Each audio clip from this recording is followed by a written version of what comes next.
Hey guys, and welcome back to another book video. The two favorite book nerds, Amy and Kelly. Today we're talking about the books that we read in September.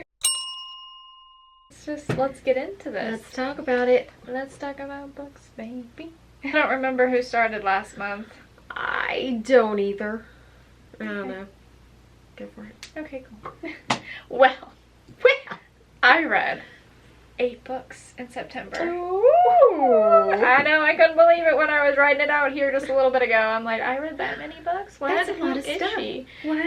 Yeah, and they weren't short books, as you will see. Mm-hmm. They were chonkers. So, I read, not that one. That one I didn't count. Yeah. I read The Picture of Dorian Gray by Oscar Wilde. I gave this book 2 stars. I read Carrie by Stephen King. Gave that one 3 stars. The Bone Orchard by Sarah A. Mueller. Gave that one 3 stars. I also read The September House by Carissa Orlando, and I gave that 3 stars. A very generous 3 stars. And then I read The Angel of Indian Lake by Stephen Graham Jones, which I gave 4 stars. Clown in a Cornfield by Adam Cesare, which I gave 4 stars. Clown in a Cornfield 2 Ooh. by Adam Cesare, which I gave 4 stars. Oh. The Eyes Are the Best Part by Monica Kim, which I gave 4 stars. Oh, you got that one. And that was it. That was 8. That was it. With all that, my average rating was 3.4 stars. So I had 4 4 stars and 3 3 stars and 1 2 star. So not too bad. Not bad at all. Yeah. Okay, well, I read 9 books. Oh, you had to outdo me. Yeah, I did. She's over here just like, yeah. That's what well, I do. Yeah. I also read September House by Carissa Orlando. I read Alloy of Law by Brandon Sanderson. Oh, I gave this 4 stars. And I gave Alloy of Law 4 stars. I read The Bone Orchard, which I gave 4 stars. I read Sunbringer, which I gave 5 stars. And then I read Witchwood by Willa Blackmore. I gave that 2.5 stars. Yikes. Yeah. I read In Cold Blood by Truman Capote, which I gave 4 stars to. I also read Dorian Gray, gave it 3 stars. I read All Systems Red by Martha Wells. It is Martha Wells. In one of my one of our other videos, I mistakenly said that Becky Chambers wrote the Murderbot series. Martha Wells. So there's that. That is number 1 in the Murderbot series. I gave it 3 stars. I think that's it. Oh, no, one more. The Daughter of Dr. Moreau by Sylvia Moreno Garcia. And I gave that full stars as well. Nice. So I had an average of 3.7. Again, outdoing me. What can I say? I'm more generous with my stars than you are, though. That's true. For total pages read, I read 2,000 and, wow, I cannot read this. 2,812 pages for an average book length of 352. My longest book was Angel of Indian Lake by Stephen Graham Jones at 455 pages, and my shortest book was a tie between Carrie and The Picture of Dorian Gray, which, looking at the physical copies now, I used the Goodreads page counts, and I don't think that they were completely right. So I honestly want to say that Carrie is actually... Carrie looks small. Carrie is the shorter book at 193 pages. There you go. So there you go. All right. Well, I had 2,818 pages, but my average was 313. And my shortest was All Systems Red by Martha Wells at 156. And my longest was The Bone Orchard at 418. I had 5 authors that were new to me: Sarah Mueller, Adam Cesare, Oscar Wilde, Monica Kim, and Carissa Orlando. I keep saying Carissa.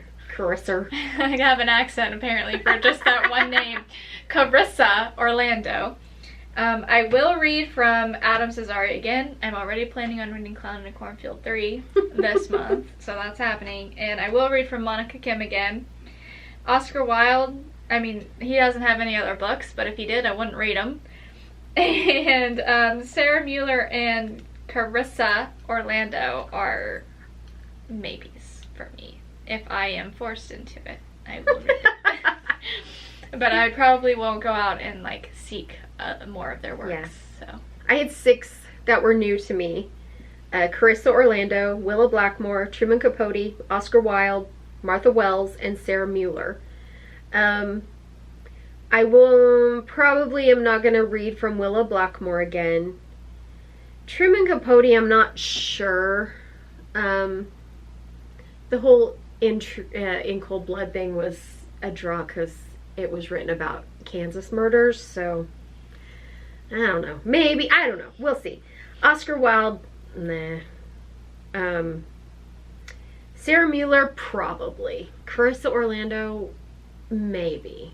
The draw with this one was a haunted house book. Yeah. So, I don't know. I don't know. I'm generally not a horror fan, so. Anyway. Repeats for me were Sylvia Moreno Garcia. I wrote Brandon Sanderson and Hannah Kaner, and I will read all of those again. alright, and finally, genres. For me, in the month of September, I read 6 horror books and 2 gothic fictions. So There it was you a very, go. very good month for me as far as genre goes, because it was almost entirely my favorite genre. There you go. There you go. So I had 2 horror, 4 fantasy, 1 nonfiction, 1 classic, and 1 sci-fi. Little spread there. Yeah. You know. Okay. I'm just gonna kind of go in order to where I only wrote out my notes for 3 of the books I read out of the 8, so this could get a little western as we're Wing going it. here. We're winging it big Winging time. it. But we're gonna start with the first book I finished in September, which was The Angel of Indian Lake by Stephen Graham Jones. This is the 3rd book in the Indian Lake trilogy, and if you haven't read that series, it starts with My Heart is a Chainsaw. Go and read it immediately, okay? Especially if you love slasher movies, you're a fan of slashers and all of that, go read it, because chef's kiss, it's amazing.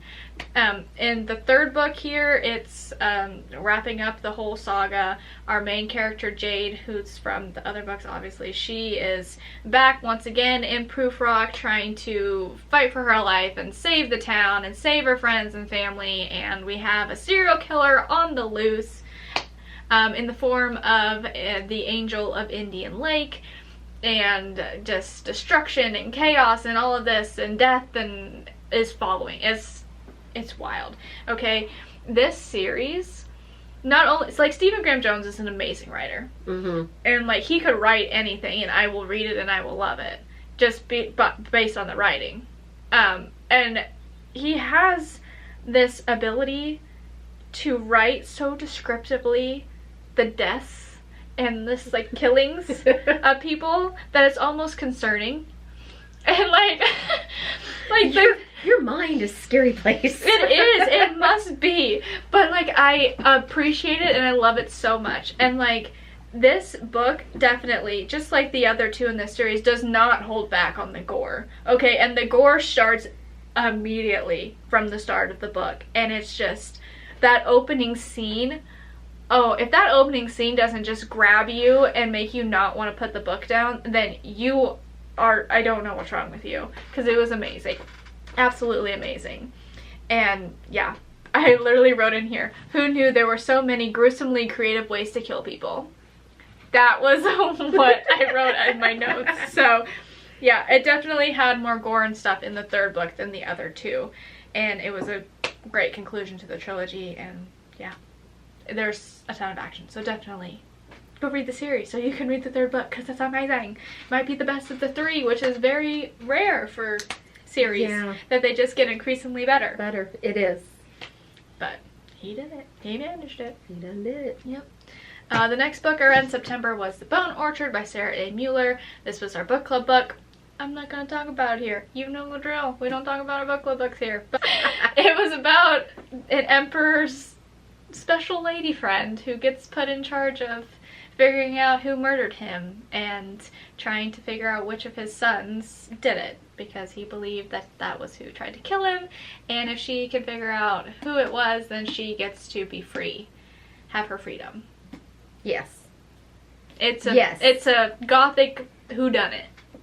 Sure, we'll go with that. But anyway, that was that. Yeah, you can go watch our live stream discussion for our thoughts on that one. Yes.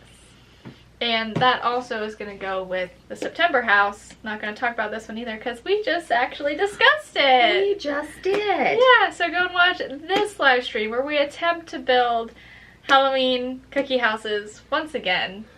Attempt being the key word. There is no third time's a charm on this No. one. I mean, we're done. We're just done. Go watch that live stream and yeah, our thoughts on that. Okay, next we have Clown in a Cornfield by Adam Cesare. This book is about a small town in the Midwest, I believe, where their like town mascot is this clown named Friendo. And there's like this group of kids who are YouTubers, and their big shtick is that they love to like pull pranks. A lot of things kind of happen after the 4th of July parade that they had in the town where one of their pranks goes terribly, terribly wrong and people are injured from their prank.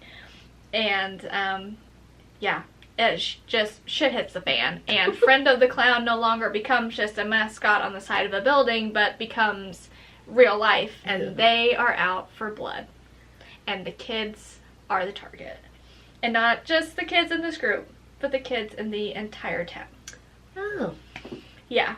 It's wild. It's crazy. This is a YA book, and I didn't realize it was a YA book when I was reading it. It wasn't until I got about halfway through where it hit me. I'm like, I thought this was a YA. Like, I had to go and look it up because it is not written as a YA book, in my opinion. And the violence and the gore and everything in this book, how can you be YA? How can you be YA? How did you get that to work, Adam? How did you get that to work? How did you get past them? Yeah, it blew my mind, the violence in this book, but it was so well done. Like, it was so good. Like, it was so good. So much happening. So much action. The use of a clown as a mascot for the villains and as the villains and all of that, beautiful. That definitely added a whole new element of horror to it because clowns are terrifying. Like, if I saw a clown without a weapon, I would be scared. Clowns with weapons? Take me out, okay? Because I'm not surviving that. It definitely is perfect for spooky season. It was a lot of fun. There were also like a lot of great like 80s slasher vibes and some references in there, and so I really loved that, as well as just made it fun. It was a great read for spooky season. And yeah, I wrote in here, it was a quick read because you don't want to put it down. We went from 0 to 100 real quick with the action, which we really did. Oh my gosh. And yeah, I was just surprised overall by how good it was. And it was so good that I immediately had to go and read Clown in the Cornfield 2, Friendo Lives. Yeah, Friendo Lives. And this book was definitely a little bit more out there with some of the reasoning for why Friendo is still alive and why we have all of the clowns once again attacking the city and all this stuff. In the first book it was kind of a stretch too, but then the second book was like, what's happening here? But I still loved it. I still loved it. There was still so much violence and gore and slashing and killing, and it was this makes me sound really demented that this is what I love, but you know, it was so good, and I enjoyed every single second of it. Like, this series is perfect for spooky season, and it's just such a fun time, and I cannot wait to read the third one. Go and read these. Go and read them. Ah, it was so good. And then I don't remember what I read next, so we're just gonna go with what's in front of me, which is Carrie by Stephen King.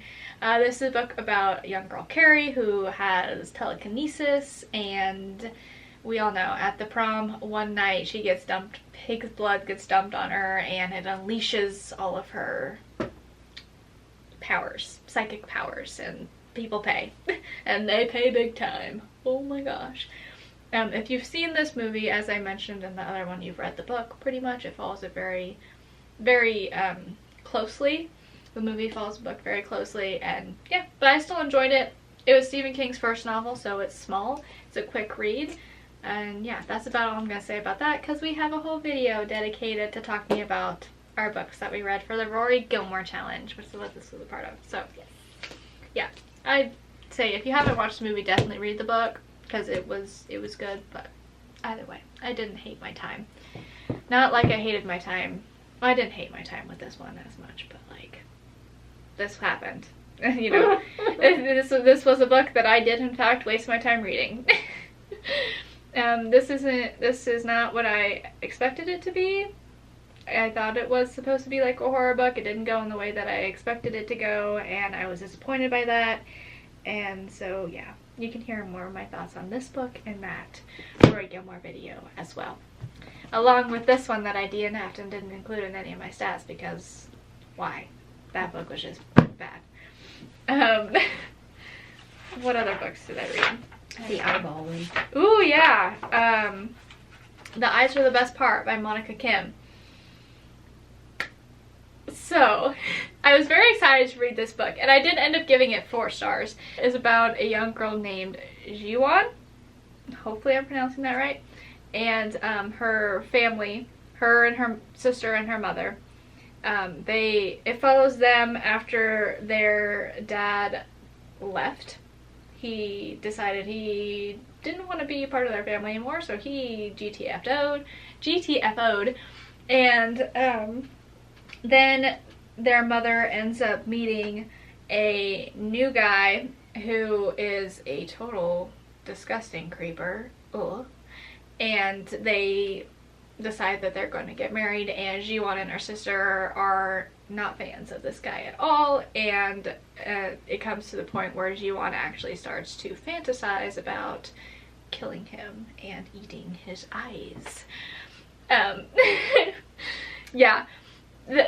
Honestly, the majority of this book, it was kind of billed as like a serial killer novel, a novel about a serial killer and all that, a female serial killer at that, so I was very excited. The majority of the book is more of like just following the day-to-day life of this family, Jiwon and her family, and how much they hate their mom's new boyfriend. So that was kind of disappointing. There were like little bits of eyeball horror thrown in there, so if you have a thing with eyes, it gets graphic. So like, you might not like this book, because there were even parts where I was like, I can't eat this right now, or like I had to just stop because that was a lot. No grapes today. No. Oh god. That is like a very great way to describe, because it described her eating eyes. Oh. Fish eyes to start with. That's how she got the taste for eyeballs. And so it's like, yeah, that's a very good description. Yep, comparison. Yep. But yeah, those parts of the book were great. I didn't enjoy the family dynamics and the family, like all of that, as much. I just wanted the horror and the gore and more serial killing. I don't want reasons. Yeah, I don't need reasons, okay? I just want a slasher movie, okay? I just want boom, boom, people are dying, whatever. But don't give me your reasons. Yeah, I don't care why you did it. I just want to hear how.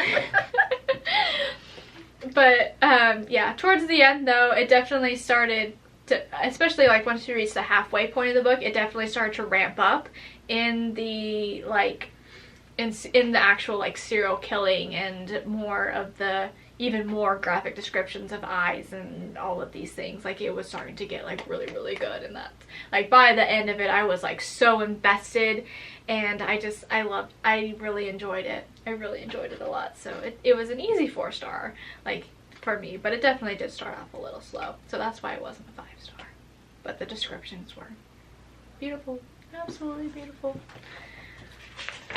I think that was it for me. Yep, that was it for me. Okay. All right, well, I will just start off with the ones I'm not going to talk about. Again, September House, which is a haunted house story that every September weird stuff happens in this house. And so I don't know, it ends up the woman has to try and figure out how to stop it. So, good enough.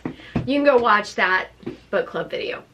Also, not going to talk about the Bone Orchard because that was last month's book club book, and Amy described it just fine.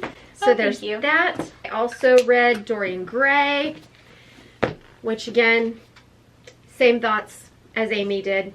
I did like the September House a little more than she did, and I like the Bone Orchard a little more than she did too, but we shared thoughts just fine with this. It was not at all what I thought the book was either. But it is a very pretty book, and I already have it in my cart on Pango Books, so Nice. I don't even like the book, but I probably am going to buy it. It's a pretty edition. It is a pretty edition. So that was Dorian Gray. My third book for the Rory Gilmore Challenge, which I also won't talk about, is In Cold Blood by Truman Capote, which is a nonfiction book about the murders of the Clutter family in Holcomb, Kansas in the late 50s. It's a pretty famous book. Y'all probably already know what that means anyway. Now I gotta put my glasses on. Is there anything else I don't need to talk about? No. Okay, so those are the ones that we've already talked about in other videos. So, next, I'm gonna finish with those. So I went on this, I decided that I was not getting my money's worth out of Kindle Unlimited. So I thought, well fine, I'm gonna go start reading some Kindle Unlimited books, which for the most part are indie authors. I DNF'd a whole lot of books. Oh no. In September. And one I was so disappointed in because it was called Ralph the Archangel. And I just thought the description of the book, the title of the book made me giggle. It was just not good. So anyway, that led me to Witchwood by Willa Blackmore, which is the first in the Carolina Files series.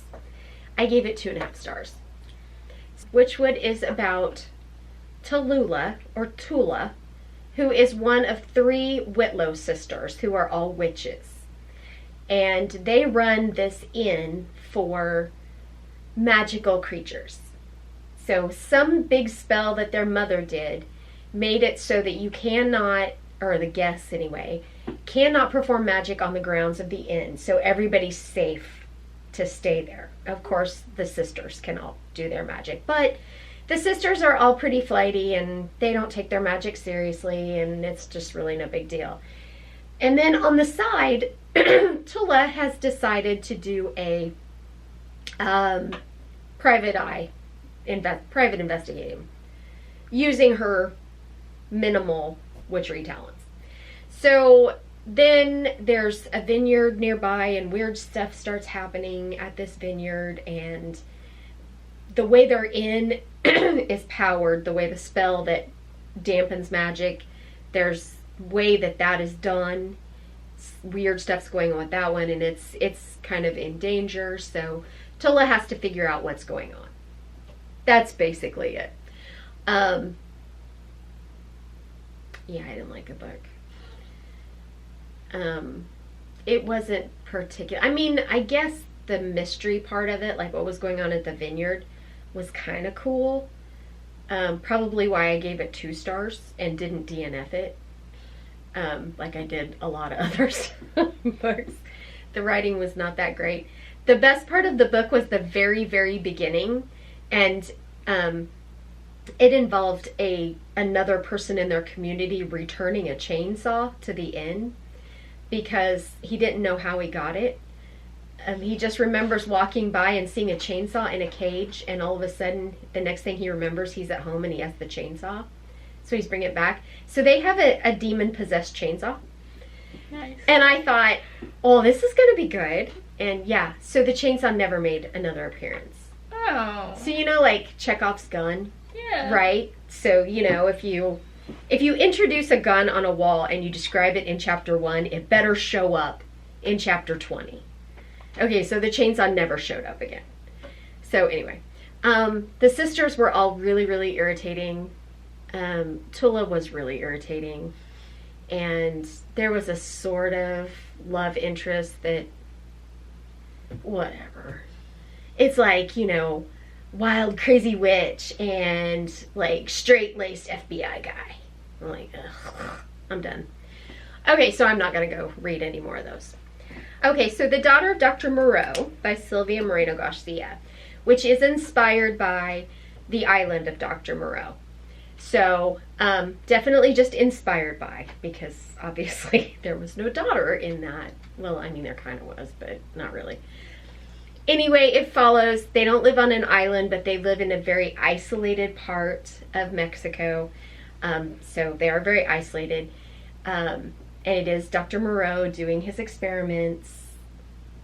Probably shouldn't spoil it anyway, but it does say right up front, it's hybrids.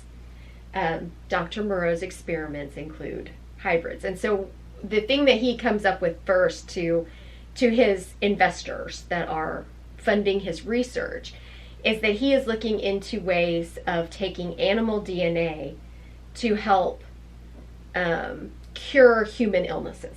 So making medicines is kind of his shtick. But of course, if you know the Island of Dr. Moreau, you know that's not what he's really doing. And his proof of this is his daughter Carlotta. And when she was born and very young, she had a really devastating illness. Her mom died from it, supposedly. And he made this serum. He has to give her an injection once a week, and it restores her health. So that's his kind of proof that this works. But throughout, the rest of the house, there are hybrids that work in the house. And these are mixtures of human and animals. So that have like animal attributes but can walk on two legs, can speak. The two, this is very early in the book, so it's not a spoiler. The two that live in the house that are kind of Carlotta's friends are very intelligent. But you quickly learn that there are other hybrids on the place as well. And you also kind of learn that the other hybrids have something to do with this investor also, which is kind of icky. So then, pretty early on also, the manager for the estate has quit. And so Dr. Moreau's lawyer is bringing a new guy out that he thinks will be a good fit. And this is Montgomery Lawton.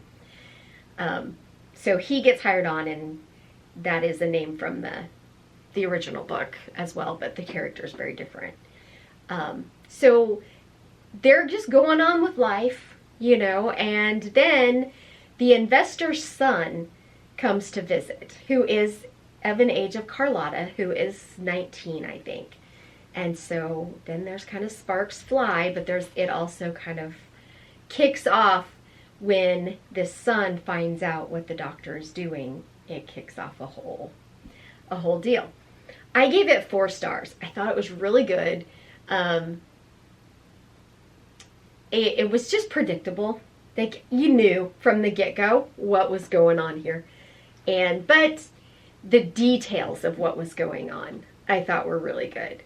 There was kind of I felt icky about it, romantic subplot, other than the son of the investor, that I just didn't really like very much. I mean, it wasn't icky, like nothing ever came of it, but just the fact that it was there was just like, oh, I don't like that. Oh. I don't really like that at all. But other than that, I mean, it was good. It was good, and I enjoyed it, and I liked the ending. Yeah. You could definitely tell. I have not read The Island of Dr. Moreau. I just know what it's about. It's on my list now to read, because I don't know how closely this follows the source. But in this, you could obviously tell that there was lots of, like in Mexican Gothic, it talked about eugenics. There was eugenics involved in here again.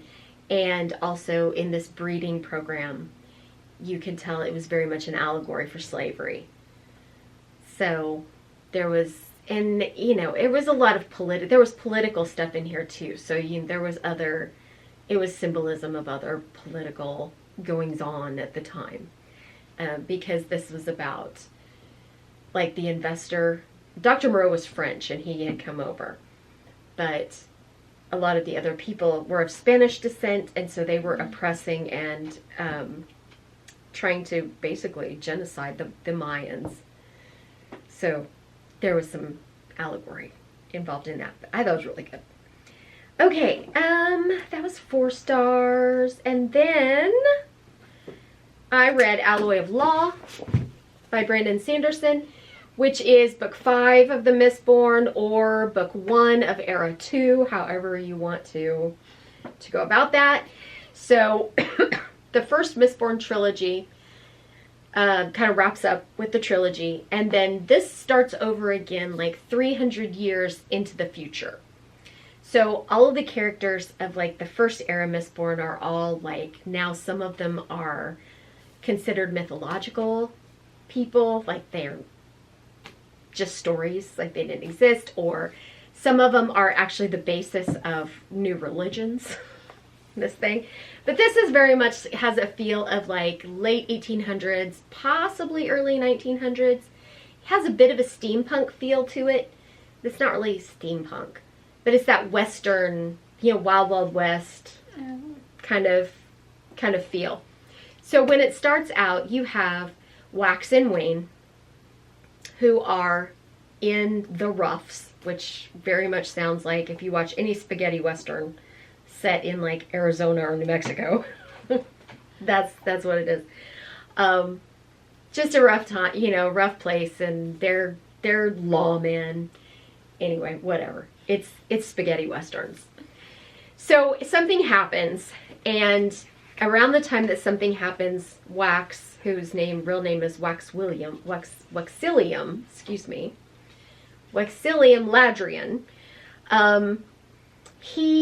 which if you've read the first trilogy, Ladrian, the name Ladrian.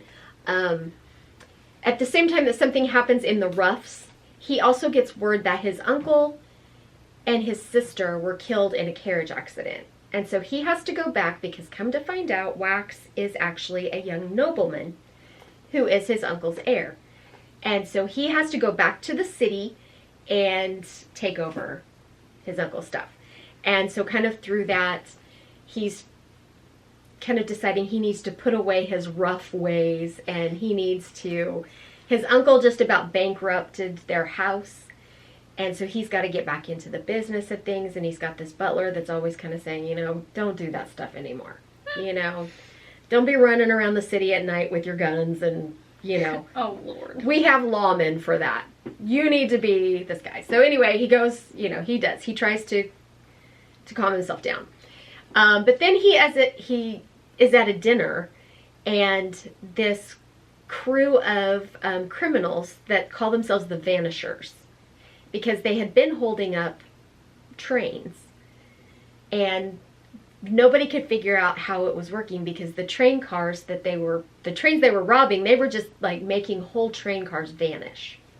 So they were called the Vanishers. So this is how Wax kind of gets drawn back into the whole lawman thing, because his old friend Wayne from the roughs shows up. And so they have to get involved to figure out what's going on. So Wax and Wayne are fun characters, especially Wayne. He's kind of like he is definitely the uneducated, uncouth, bubble around, but he's like really good with accents and disguises. And what's fun about Brandon Sanderson is he explains stuff. So he doesn't just say, oh, Wayne was good with accents. He like sits down and figures out why Wayne is good with accents and explains Wayne's reasoning.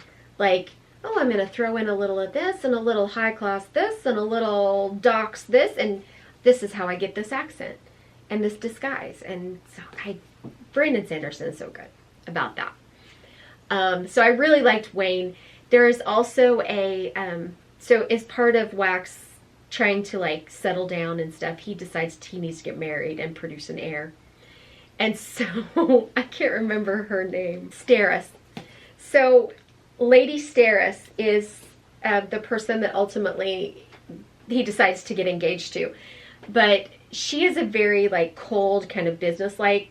Like, their whole engagement, she has drawn up, like, this huge 10-page contract that goes down to, like, how often they'll sleep together until they get an heir. And then only after that will she then be allowed to take lovers, because we can't, she actually, like, has their sexual relationship laid out in this contract. It's so funny. Also, Steris has this, this cousin, Marasi, who is, kind of the black sheep of the family, but because she's a cousin to this other powerful family, they're taking care of her. So she's going to university, and she's studying criminology.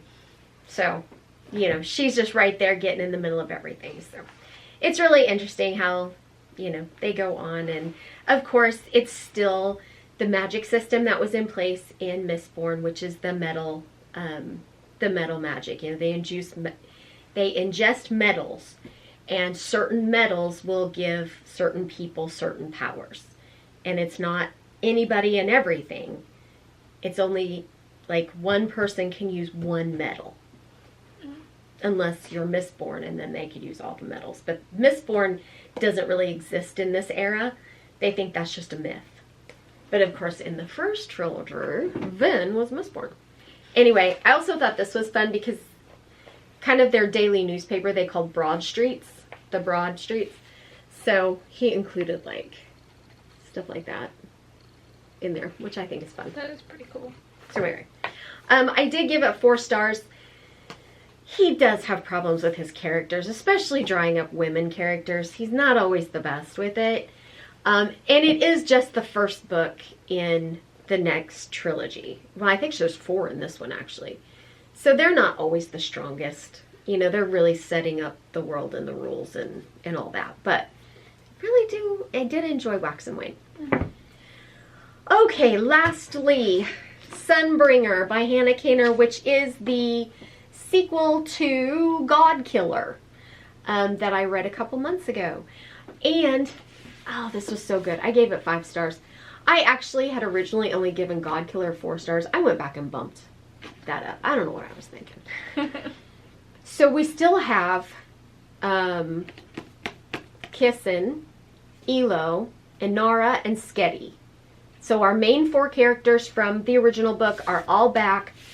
The thing about Godkiller was there was such a strong element of found family because all 4 of these people were just drawn together in this found family. In this book, though, they've all been separated because of the events that happened at the end of Godkiller. So they've all been separated, and they all got to do their separate things and come back together. But in this land, this one country, Midrin, the king of Midrin had waged a war and killed the gods, conquered gods. There's tons and tons of gods. I mean, there's little teeny gods, and then there's great big powerful gods. So he killed off a lot of them, conquered them, and basically said that worshiping gods in Midrin was illegal. And so Kissen is a god killer. So whenever a new god would sprite up, then they would have trouble with the community, whatever would have trouble with this god, they would call a god killer to come in and kill it. Very Witcher. So in this book, you don't have a lot of that because you're following the events. So there was a thing with the king at the end that you found out at the end. I can't say anything about this without spoiling something. Okay, so in Godkiller, you find out that a god that had basically killed Kissen's family, and that's why she became a god killer in the first place, that god was coming back and was being a threat to Midrin. So that continues on. With these gods being a threat, but it also shows more of Kissen reaching out to other powerful gods that are still around, because Midrin was the only country that's not allowing them. Kind of the countries around. And the country that Kissen actually originally came from, Telesia, I think as it's called, that particular god that killed Kissen's family has taken over. I mean, like religious, it's a religion there now that they, you know, with this fire god. And so in the end, they find out about this big plot to come in and basically overrun Midrin. So all of our people are off doing their own things to try and prevent and figure out what's going on. And there's still a lot of this magic. It's really cool. Finding out about the gods aren't quite as gone as kind of the king and Midrim thought they were. Mm-hmm. There's gods everywhere. Ooh. Inara, you find out in Godkiller, has some interesting power that nobody really understands. You find out more about that in here. The relationship between Skedi and Inara gets real complicated, and then they have to work through stuff like that. And I don't know, it's just all good. It's just all good. And they kind of come together in this one city, and the king comes in and tries to overrun the city. And I loved this book. I loved it so much, and not just for the gorgeous ass cover either. It's so good. I thought it was a duology, and I have come to find out it's not. It's at least a trilogy. So I'm really looking forward to this. So the last line of her author's note acknowledgments at the end says, "I hope you're ready for what comes next." Ooh. So I'm so excited. But anyway, lots of action, lots of magic, lots of political maneuverings. People that you thought were dead in the first book maybe aren't quite so dead. And oh my gosh, it is so good. I really enjoyed this book a lot, and I like Hannah Kaner's writing. There wasn't quite the same like Witcher vibes as the first one in this one, because with Inara and Kissen you got the Geralt Ciri connection, and since they're so apart in this book, until the very end, everybody comes back together again. Anyway, I loved it. So I am definitely looking forward to going on with that one. And I think that's it. Was that everything? That was everything. No, I didn't. All Systems Red. Did I talk about it? I did not talk about All Systems Red. Oh, no. Darn, I was trying to end on a high note. Oh. All Systems Red by Martha Wells. So that's #1 in the Murderbot series. It is about this security unit who is a robot, sort of. It's kind of odd. Anyway, we'll go with robot. It's just simpler that way. So this security unit has figured out how to hack their programming, and there's this like governance program that the company, which is the one that like, okay, so different, I'm getting like confusing. So different, like if you have an expedition to a different planet and you want security, you can hire or rent these security units from the company in order to provide your security. They'll watch after you. And it's these robots, of which Murderbot is one. So they're on this planet. Murderbot has hacked their own security system because of something that happened in the past of this robot that they weren't supposed to remember, but they did. Uh-oh. And because of that, they hacked their own program so that what they wanted to do, they didn't want to get orders from the company through their programming that would make them do something they didn't want to do. So basically, hack this program. They were keeping it a secret from everybody. But part of it enabled them to have little like files within their programming that were secret. And so they would download all this media and they would binge watch. So it's like, binge watching Netflix constantly. Nice. And that's like really all they wanted to do. Like these humans were boring. They were on this planet with this, it's like an archaeological kind of dig or scientific dig. And they're just bored out of their minds, these people. And all they really want to do is sit and like shut down and binge their media. I mean, honestly, same. Right? Exactly. So yeah, because I was like, same Murderbot, same. So then danger comes along, something happens, and Murderbot has to kick in and protect its humans. So this is only 156 pages, so it's very much just a novella. But there was so much time spent setting up that when the plot actually happened, it was very fast and very brief and was not fleshed out at all. Sad day. Yeah. But Murderbot was such an engaging character. I mean, I loved it. I loved it. It kept talking about, like, it was so horrified that it would actually have to interact with humans.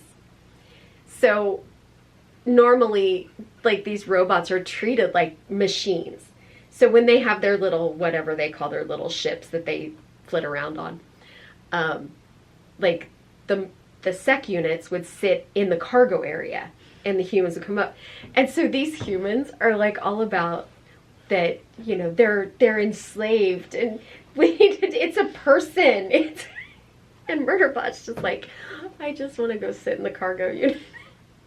So uncomfortable, like it would not look anybody in the eye because they had this armor on, of course. And so the helmet would have a mirrored visor. And so they would like hide behind this visor because they didn't want to, because the head was looked human. So, but it was always making everybody uncomfortable. So the commander of this whatever scientific excursion, whatever it was, would like tell them, you have to leave it open so it makes them more comfortable to see you. So it was like they couldn't hide, that Murderbot couldn't hide behind this thing. And all these people were like trying to make it feel better and trying to talk about its feelings. Oh, and no. it was just horrified. I would have been too. You're just horrified by it. So it was just funny. I don't know for sure, but it feels like Murderbot was kind of coded to be autistic a bit. It felt like it. And if so, well done, because it was kind of funny. I enjoyed reading about it because I'm like, oh God, I relate to that so hard. Definitely introverted. An introverted robot that did not want to have contact with anybody. I'm just here to do my job. Don't talk to me.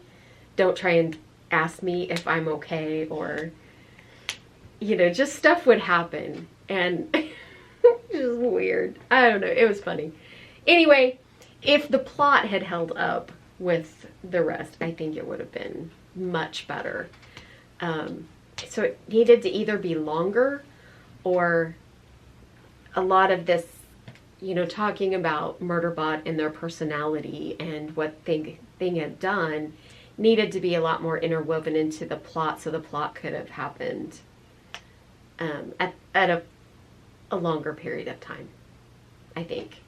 But there is like 7 or 8 books in this series, so I'm wondering if, because you get the feeling that, or I did, that the plot, the actual storyline that happened, is possibly connected to more going on. So it's possible that gets expanded that way. And I'm kind of like, if so, couldn't you just like put 2 books into one, so at least it was a little more fleshed out? I don't know. I just didn't think story-wise it was that great of a book. Character-wise, yes, Murderbot is amazing, and I will read all day long. I could probably just read a whole book just of Murderbot talking about shows it watched and how it really doesn't want to be around people, because it was funny. So anyway, okay, that was my last one. Nice. Yes. Alrighty. Okay. Well, then that means that's gonna do it for our September wrap-up. Yeah. Hope you guys enjoyed watching. If you did, please be sure to go and give this video a thumbs up. Wow, I just had a brain spasm. Give this video a thumbs up, and also go on down below the video and hit that little red subscribe button. Join the Everyday Adventure family so you can see our beautiful faces every Sunday with new book videos. Also, be sure to go and follow us on TikTok and Instagram at Everyday Epic Book Club for all of the updates and new content. Other content, whatever, all the things. There you go. Yeah. All the other stuff. Yeah. All the other stuff. And speaking of other stuff, be sure and check out the rest of Amy's channel, because it's not all just book content. You have, especially right now, all kinds of spooky stuff. going to parades. Where'd you go without, oh no, that was the, what was it, Spook Fest? Fright Fest. Fright Fest. Yeah. So yeah, I'm sure she'll be going to haunted houses before long. At home stuff, there's shopping hauls, home decor. She'll be decorating for Halloween very soon. I'm sure you'll be seeing that. And if you can't wait, just go check out the ones from last year and all the decorating that went on there. There's also videos about travel and deep cleaning and organizing and kitty cats running around everywhere. So you can see all of that. And if you want more, go check out her blog, because there's articles that can go... There's articles to go along with some of those videos, and then there's extras, things like Watch It Wednesdays, where she watches Netflix shows and tells you if you should watch them, and Foodie Fridays, where she goes out to eat and does restaurant reviews. So check it all out and become a part of the Everyday Adventurer family. Yeah. Do it. Do it. Alrighty. Well, like I said, I hope you guys enjoyed watching this video, and I'm Amy. And I'm Kelly. And we are The Everyday Epic. See y'all in the next one. Bye.